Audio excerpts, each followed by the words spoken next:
I did 60 days of dopamine detox, and it was not what I expected at first.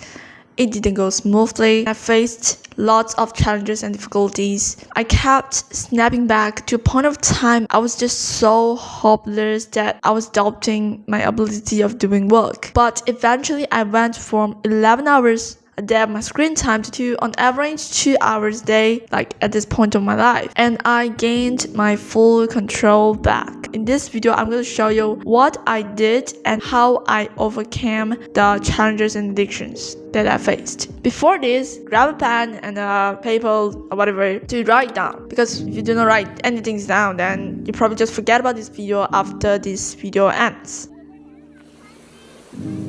So first chapter, what is addiction? If you're not controlling what you're doing, then you are addicted. If you're not controlling the amount of food you eat, then you're addicted to food. If you're not controlling the amount of time you watch drama, porn, or scrolling on social media, whatever, then you're addicted. You just want one more, and that one more becomes 2 more, 3 more, and so on. You know that you're addicted. I mean, the fact that you're clicking this video is actually something good, because for most people, they don't even know they're addicted, or they just don't want to admit that the fact they are addicted, and so they'll never click on the video about detox. Well, you have the awareness, you know that I am addicted, you know that, alright, I probably need to do this detox, so you click on this video. Before you do the addiction, you feel the urge. Before you feel the urge, there is a trigger. Well, what is urge? Before every single time you do the addiction, you feel the urge. You feel a strong desire that you want to do a thing right now, and that is the urge. Urge is a thought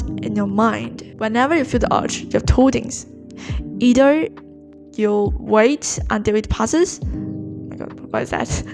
Either you wait until it passes, or you follow the urge. Well, you don't want to follow the urge, of course. Imagine you're at the sea. There are waves, and urge is like waves, and you are the surfer on the waves. Our goal is not to get rid of the waves, because it's impossible to get rid of the waves, right? But instead of doing that, you're gonna be aware that there are waves and balance on it until the waves pass. So urge is like waves. It comes and goes. Well, so what is the trigger that triggers the urge? For instance, boredom, loneliness, stress, overwhelmed, disappointment about yourself, or just all these negative feelings could be the trigger. There are a lot of things trigger me to snap back on watching dramas, watching anime, and then eventually watching anime version of porn. And I kept snapping back, feeling like I couldn't control myself, feeling like a failure each time I did the addiction. I failed so many times. I relapsed like so many times. I just thought I couldn't get out of this loop. This feeling of failure became the trigger for me. Well, there are also other stimulations as well, like family, especially like my siblings when they play video games, or my sisters scroll in front of me, as well as my parents, scroll on Facebook. When I saw them playing or scrolling, this can trigger me to feel the urge to go back and do my bad habits, even though I don't want to, because I know deeply in my heart I don't want to do that. It's because I just felt the urge, and there was a thought in my mind told me do that, and I did that. So it's also hard for me to make my brain unlearn the wrong things. So what do I mean unlearn the wrong thing? Well, the triggers, like negative feelings. Whenever I feel these negative feelings, like I feel so disappointed with myself because I couldn't do something, and I would do the bad habit. And when I do the bad habit, my brain learned that, right? So when you feel this, you're gonna do this bad habit. Okay, but we don't want to do this bad habit whenever we feel this, because we do so many times of this that our brain learned that this is the way, but which was not. This is where the urge task comes in. Urge task is a task that you do when you feel the urge to help me unlearn the wrong thing and to relearn healthier thing. I'll talk about that later in the video, so just stay here, don't go anywhere else. If we do the urge task multiple times, then our brain can unlearn the wrong thing. You feel the urge, it doesn't mean you have to do bad habits. You feel like a failure, it doesn't mean you have to snap back. You can replace it to other things. It's why the urge task is so important here. Well, let's go to chapter 2, with progressive deloading. Well, by the way, truth or dopamine detox is not like go from 11 hours just straight down to 2 hours. If it's so easy, then everyone would have just did it so easily, and no one would be addicted anymore, right? Well, it looks something like this for me, which is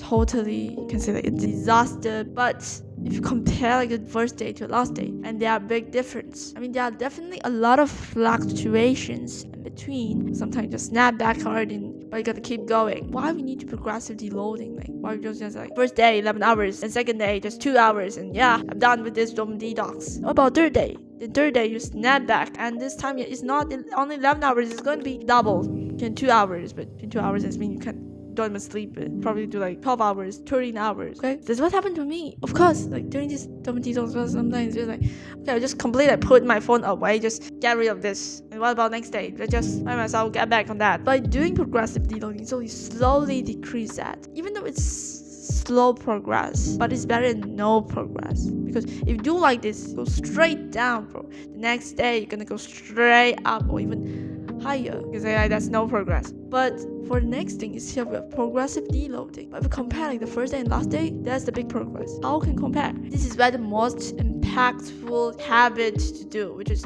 tracking. If you track, you can compare. If you don't track, then what to compare? Tracking allows you to look at it in a week, in a month. For example, in 7 days a week, if I have 5 good days, 2 bad days, well, good, you're more than bad. So I can still consider that week as a good week. Because without tracking, you are not being able to identify that how many good days, how many bad days. And so you're not gonna know that sometimes good is more than bad. Tracking also allows you to see the small progress that you are making, and you realize that you're actually making progress. Just scrolling for the whole day without tracking, you're like, today is a bad day, life sucks. But if you do track, you'll see some kind of progress. Probably like, okay, today is a bad day, yeah, but what about the past few days? Probably there's some good days. Here, what the point out is that small progress is better than no progress.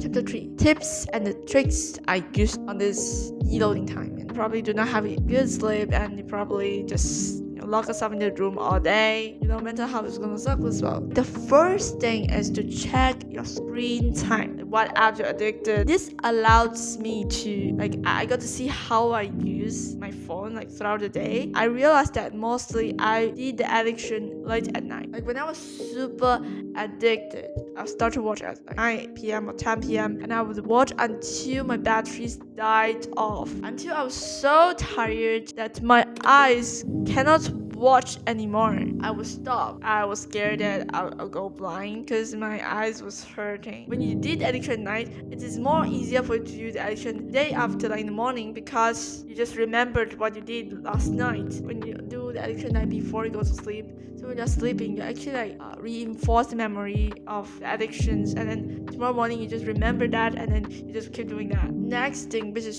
tracking. You can see the difference as you zoom out. You can track your progress and view it on a bigger scale. How to do this? Okay, take a full scale paper. You can track 4 things first. 4 things I track here: wake up time, sleep time, deep work, and also urge task. Doing urge task helps your brain to unlearn the wrong thing. The most effective urge task for me is 10-star jumps. I tried reading, journaling, but just could not be an urge task for me. And when I felt the urge, the urge was so strong that I just wouldn't do this 2 things, because this 2 things required my focus or something. But you gotta try it yourself, so you will know which urge task works for you. You just gotta choose one thing and try it out today. You gotta do it multiple times a day, because you gotta feel the urge multiple times throughout the day, right? Unlearn the wrong thing and learn the right thing. Change environment. This I did straight on the first day. Stop being addicted to drama anymore, right? Drama is something that they made it, and so it is supposed to be a thing that is being entertained and we feel good about that. But the thing is, I'm being addicted to it and I'm not happy. When I was addicted while I was watching, you are not truly enjoyed it. So what's the point of watching if you are not enjoying it? So right now what I'm doing is actually I'm changing the position of my tables. So I changed the position of my table. Yeah, it does work for a couple of days, but then I just snap back or something. I also tried to go to a library to study because I just couldn't study at home thinking about addiction all day. So I just go to a library to studies, and the environment, I just do not think about addiction at all. This is why the environment is the king. Do a reset after this video. You can literally clean your room, clean your table. It doesn't mean that you do this and you never snap back, right?